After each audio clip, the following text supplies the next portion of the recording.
Hello, everybody.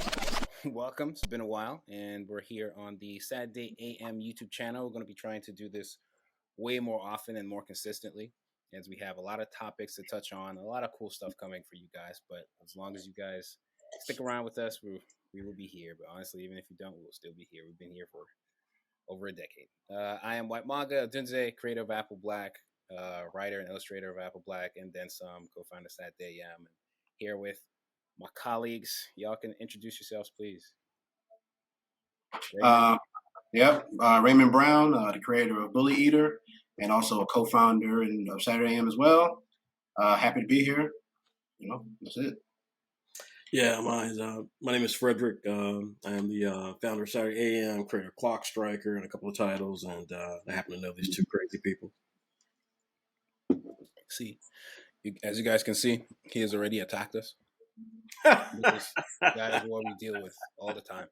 I gotta be honest with you. I haven't seen it to both of you on a chat, I think, in a while. Raymond, boy, that gray hair is coming through, buddy. That gray hair is coming. Yes. And it's only on one side. You see that? That's why when I first saw it, that's why I didn't say anything. I was like, does he know he got some food on his face? I didn't say anything for these past like 10, 15 minutes we were doing this thing, but I was like, wait a minute, that's actually like gray hair on one side of your face. How did that happen? It's been like that. Normally I keep clean shaven, but I'm growing the beard out now. It's like a anime character design. It is. Perfect. If I had the Doctor Strange, it was like right here, like well, that's like the traditional that like right down or like on the temples, right? But, yeah.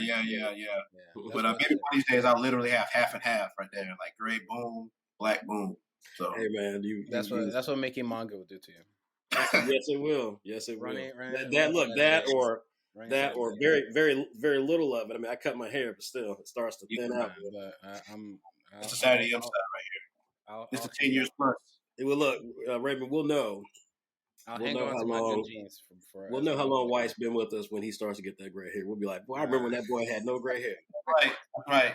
Yeah, that's right. I remember that boy was first breaking out that afro. Yeah. All right. So, before we got distracted, guys, the topics that we will cover today, and we'll try to knock this out within an hour, or a little over it, or a little less. And we'll touch on independent IP, new stuff out there, the Corey Kenshin stuff happening. We touch on like libraries and some of the updates that we have with libraries and their amazing support for us, and how important they are. And then lastly, we will touch on just the general updates, Saturday AM stuff. And I like to start with the libraries. Fred, what's new? What's new with the libraries? Well, I mean, it's not so much that it's new, but I think for this chat that you guys are going to be doing, and let's just start off with a get go and say that Jay Oden is not here, but he would normally be a part of this chat that you guys are going to be doing regularly. And I stepped in since Jay's out, but also so we can talk about a couple of points that was worth discussing in this first episode.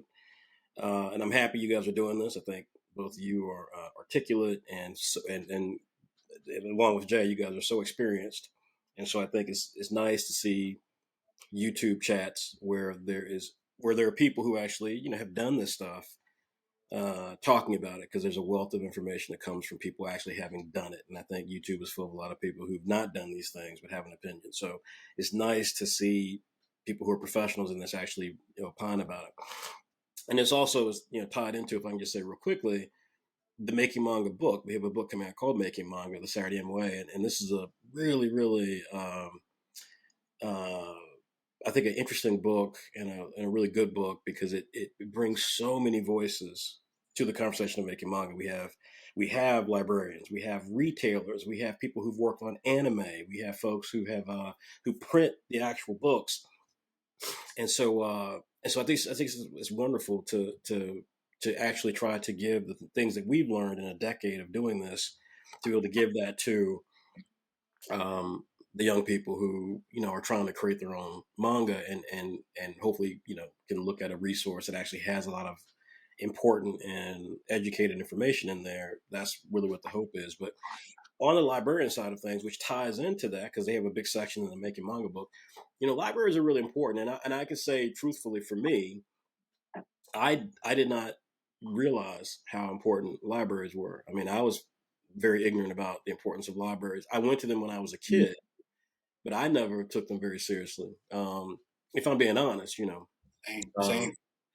yeah, and so in this process with our books that we launched with Corto, with the Corto group / Rockport, who helped us bring our books out for the past 2.5, 3 years, over 30 books at that. We had a chance to. I know Whyt and I've attended a number of events with the American Library Association, or kind of tied into that. And it's really incredible. It's first of all, these people are passionate about creativity and reading and trying to inspire young people to read. They're very educated about all the content that's out there. You can have a really in-depth conversation with them about, Square Enix or Viz or Yin or Marvel or Scholastic. Um, they obviously very much have appreciated, which has been nice for us. They were one of the first sets of people to appreciate what we were doing, which was manga that was diverse, that featured, characters and came from creators who from different backgrounds around the world. And so, yeah. And so I just think that, it's really important that you can see back there, the bookshelf back there. And so I just think it's really important that we talk about the importance of libraries, because they really are like one of the first lines of opportunity for a creator to reach an audience, to get stuff out there. We'll talk about that as well in a minute. That's it's funny you mention that, Fred, about the libraries, because as a man of mature age, when I was in school, libraries really weren't. Matter of fact, I remember specifically comic books just weren't allowed in them. That's right. You know what I mean? So Right. like, I've always kind of had this relationship with libraries that you go there to study and just do boring stuff. But nowadays, man, they have manga in there, they have comic books, they have all kind of stuff, man. Yeah, And even just normal libraries anybody can go to, and you can check out these books, and that's right. same way you would check out any, like, rent a movie or whatever. It's Yeah, crazy. film and things. I think the Hmm. new wave or age of librarians have also come with that change. Mm, And so they know, okay, this is where the kids are at. This is where Hmm. whatever is at, and they Hmm. want that's their job. They want libraries to be popping, and That's so right. it's mhm. good that they're adapting and moving with the times. You can still get all the other, like, I think libraries still have that energy. Of course. Yeah. They Yeah. Of still have course. that very studious, Yeah. quiet, Of course. Of all course. Yeah. that, 100%. learn history, yada yada yada, especially like the libraries on colleges, all that stuff. That's right. But I think it's just more expanded now. Yeah. Yeah. 100% agree with both what you guys are saying. I think that. I mean, yes, I remember distinctly going to the library. In fact, the library that's where I first got this book by the great Fred Schlott, which is how most people in the West, at least when I was, people were in my age, at least the 70s and 80s, uh, the book called Manga Manga. I think it's like the Crazy World of Japanese Manga or something like that. That was the book that many of us even first learned the term manga. And when I was at American Manga Awards last year in New York in 2024, we had sponsored that event. And I actually had a chance to meet Mr. Schlott and shook his hand, and he was inducted into the Hall of Fame because of incredible contributions that he's made. So the Another Frederick. libraries, yeah. So the libraries have been do have the studious air, as you guys put it, and it still does, and still is a great place to go. But I did want to shout them out because, again, like as Raymond said, as Whyt has said, I think let me put it this way: I think a lot of young creators are, if they're serious about their work becoming successful, which I think is always the part that a lot of young creators struggle with, because again, oftentimes they will listen to YouTubers who've never done it at all, never produced a book, never had a book come out in the marketplace, never had a book in stores, and they miss the fact that at the end of the day, sales and success actually matters. And so when you have librarians who, let's not bury the lead, libraries, school libraries, community libraries, university libraries, they are buying your book to put in the libraries. So those are sales.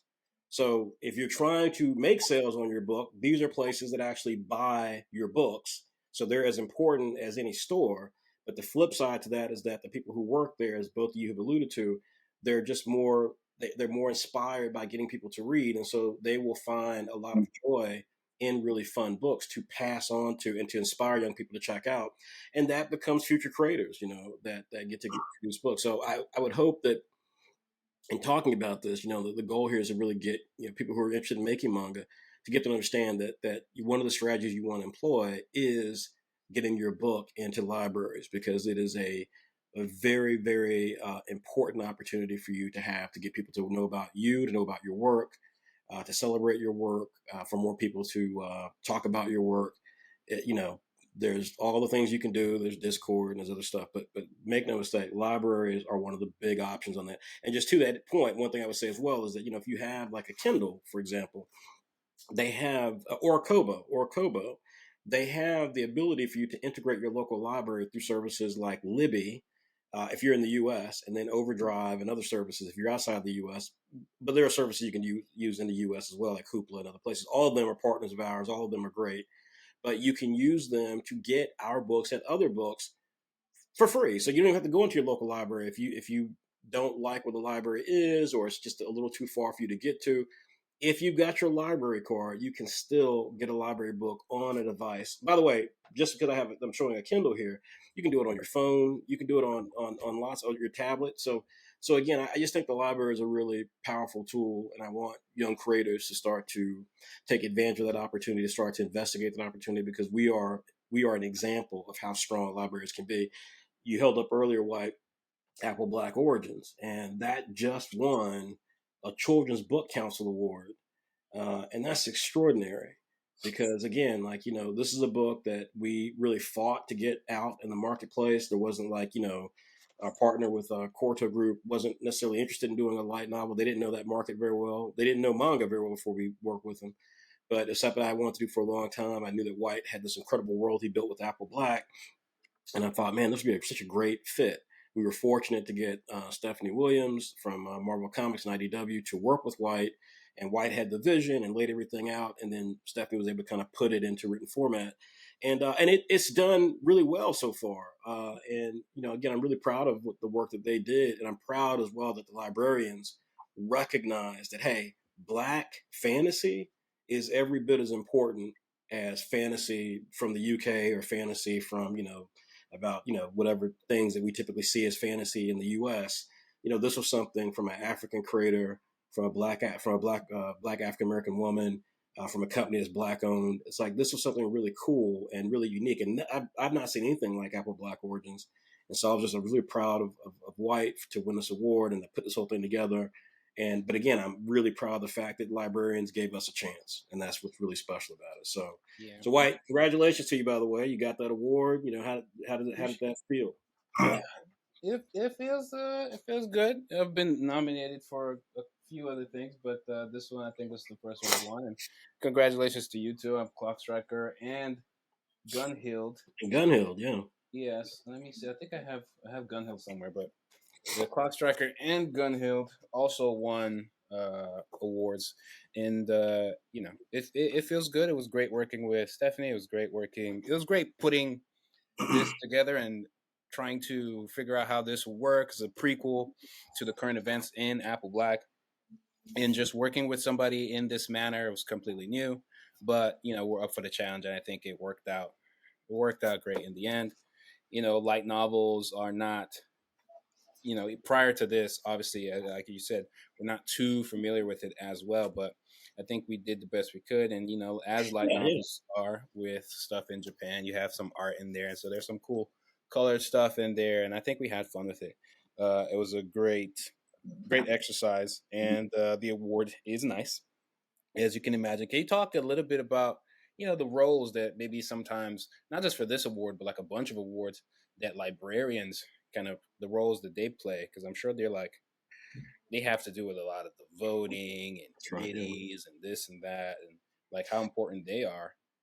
Well, they're hugely important. So the same way that they will advocate for our books to be in the library, and then advocate for people to read the books when they get into the library. Tell if a parent comes in. I mean, imagine a parent coming in and like, my son's or my daughter's starting to get into reading, and they really like manga. Can you recommend something else? And they're like, oh, well, there's an exciting manga about a young girl who's an engineer and this, that, and the other, and like and that doesn't happen, right? It doesn't happen because we did something. It happens because The librarian is trying to find ways to engage with that young person. So librarians, it starts with them first getting your book into the library, and then for them to advocate for your book, which again, they're all readers. That's another thing special about it. They're not doing this because it's business. They're doing this because they themselves are readers and love reading.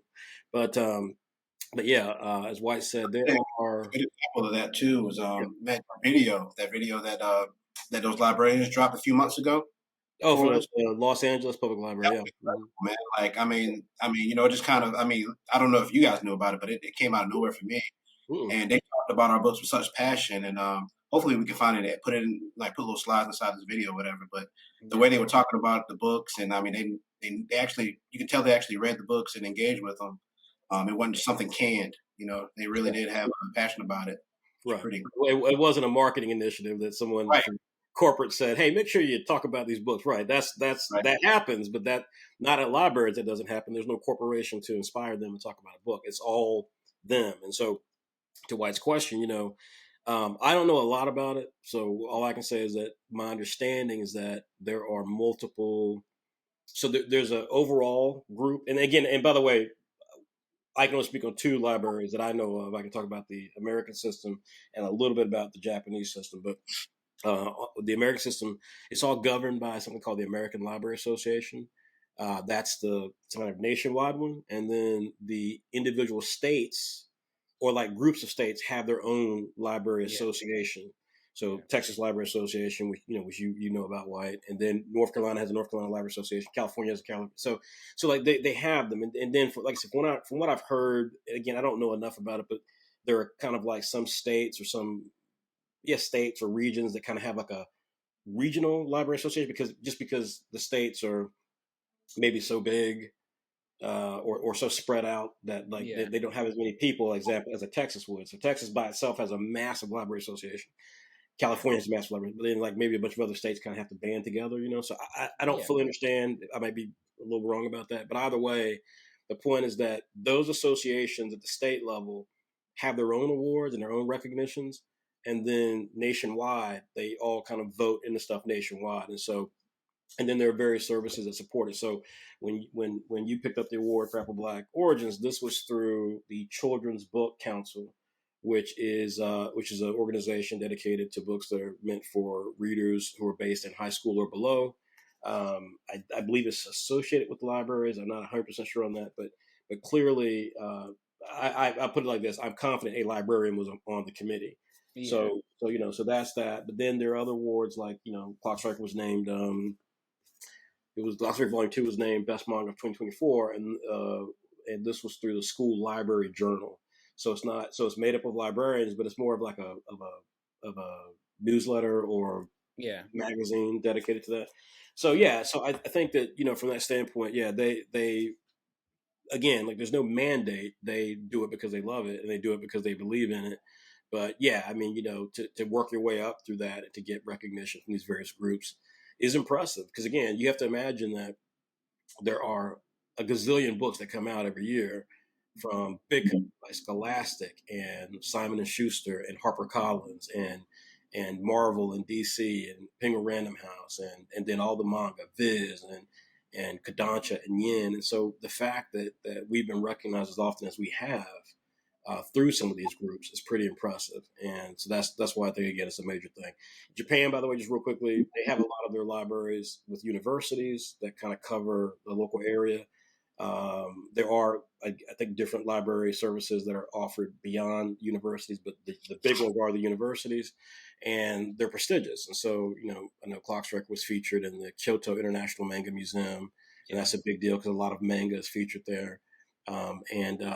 And recently, Underground, which I don't think I brought, but Underground has back there. I haven't. Yeah, that won the International Manga Award in Japan. And that's not necessarily through libraries, but it was a award group that we applied to.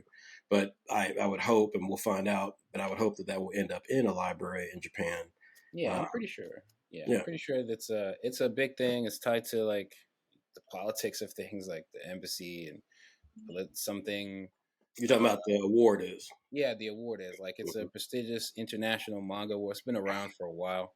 And so to get recognized by Japan, so it's not just librarians, it's Japanese people, Japanese politicians, the manga journalists here, just manga fans and readers here as well, both in person and online. So it's Mm-hmm. cool to rack up all these awards. Maybe we'll have a different video just kind of going down the Yeah. list of wins and nominations, because there have been some heavy ones, not just with libraries, but definitely love the support that the librarians have showed us up to this point. I believe Apple Black, Clock Striker, Gun Healed.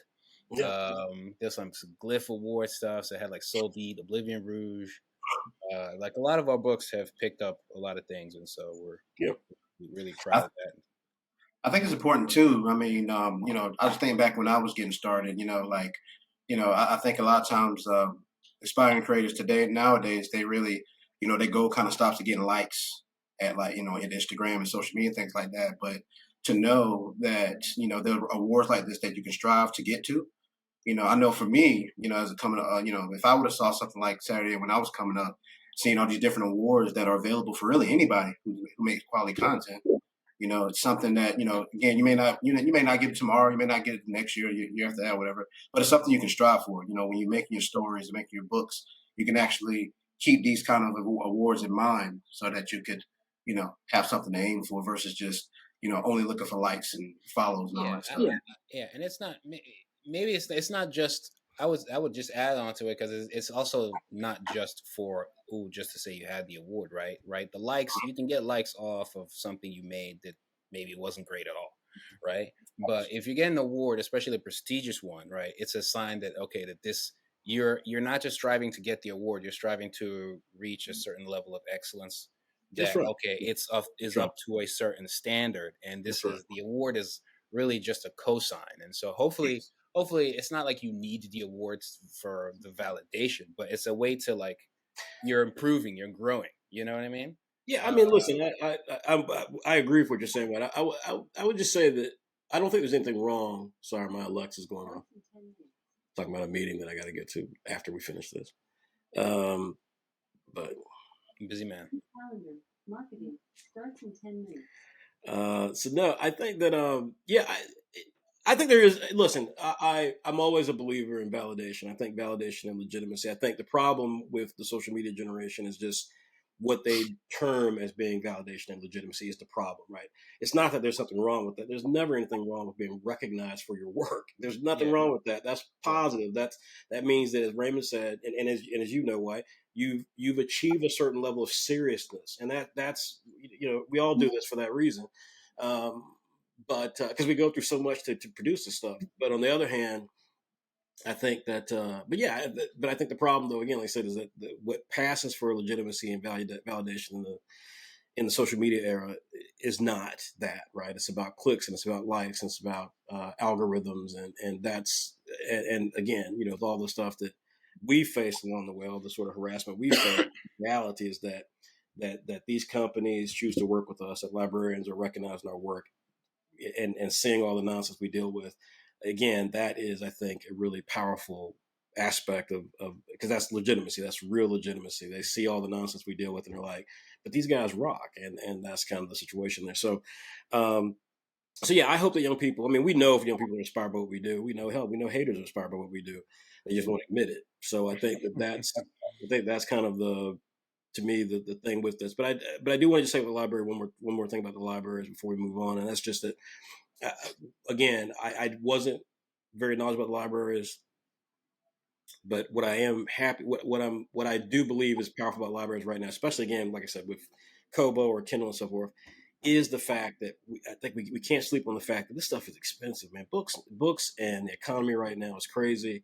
And if you are a young person that loves to read, you really should get your library card For because sure. there's so much stuff out there and like we don't know what's going to happen in the world right now. There's business stuff that we're looking at that we'll talk about in a minute regarding the trading card game, just the impacts of the tariffs and everything by the time you guys watch this. And so you just want to, if you are a young person or you are a young man or woman or you are a family, get your library card. It's going to be worth it. It's going to be so worth it just to be able to have access to stuff. And as Whyt said earlier, I don't know enough about this part of it because I personally never used it, but like you can rent movies, from the library. So like there's a lot of stuff you can get from the library, and like but do it because it is free. You have it because you pay taxes, and it provides you so much opportunity. And now because you can get it on your Kobo or your Kindle or whatever device, you don't have to go to the library. You can just check it out digitally, and you get the digital ebook file, and that's incredible. So again, I can't recommend the library enough. I think what these people do, the librarians do, is so valuable. I think their passion for the stuff is amazing. I've said this before. Of all the shows we go to, ALA, American Library Association, is my favorite because it's the one place you can go into and you feel the love automatically. When you are a company or a creator and you go to a show, it's about how big your booth is, how flashy your booth is, where your booth is placed. All of that can affect your mood, your emotion, even your business. But when you go into ALA, it doesn't matter. The librarians are happy to see you. They shower you with love. They care about creativity. You're a creator. You're in a place where there's no competition. There's just appreciation, and that's for any creator. That's an incredible feeling. So I get your library, folks. Get your library card. I know Whyt's done campaigns with the library card thing. Yeah, I have my card. Jay has, yeah, Jay has. I've got my library card again. I'm now renting stuff on my Kindle, and I know that I know Raymond has he's threatened libraries in the past. So there you go. Mm, Change, man. I'm not like that anymore. okay. That's the old me.